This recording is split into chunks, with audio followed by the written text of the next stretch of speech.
Good morning, dear listeners. Today we speak about a new therapeutic mushrooms called Cordyceps sinensis.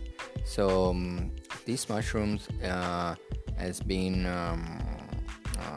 studied for quite some time, and in the past it was only available in the Asian countries and the Himalayas, but in recent decades, scientists have developed techniques for the cultivation of cordyceps with the same qualities as the spontaneous varieties. So these mushrooms become more accessible also in the West.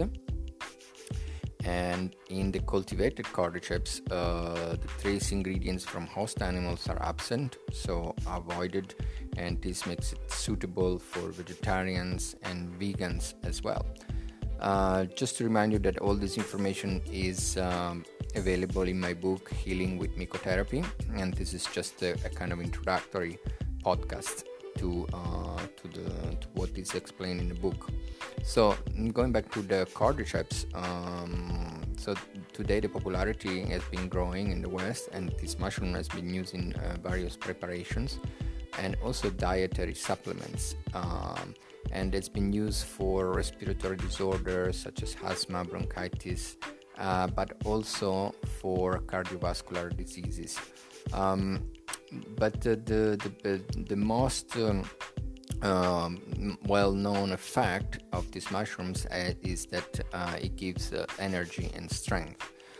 It's recommended for active people with a modern lifestyle and people who experience chronic stress, which can also lead to depression, and for those suffering from burnout, and also as well as for athletes and elderly people, because it stimulates the energy in the body, and that is done by because of its properties and of the active compounds, which includes various polysaccharides, lobastine, melanin, ergosterol, etc. So clinical studies have shown that the cordyceps mushrooms reduces fatigue. It increases physical energy and the ability of aerobics and physical performance. It's often used for older people, busy people, professional athletes, like we said, and also for its effect on improving not just the physical but also the mental performance and the better recovery after strong effort. So the invigorating properties of cordyceps are due to the beneficial effects on the respiratory and cardiovascular functions, such as the increase in blood flow and the oxygen absorption and consumption by the cells. And so it increases the sexual functions in both male and females, according to one study, and also the immune responses and the strengthening of the immune system, and acts against tumoral and viral infections such as the flu. And the antiviral properties are obtained through the inhibition of the viral replication. So that's a very important effect.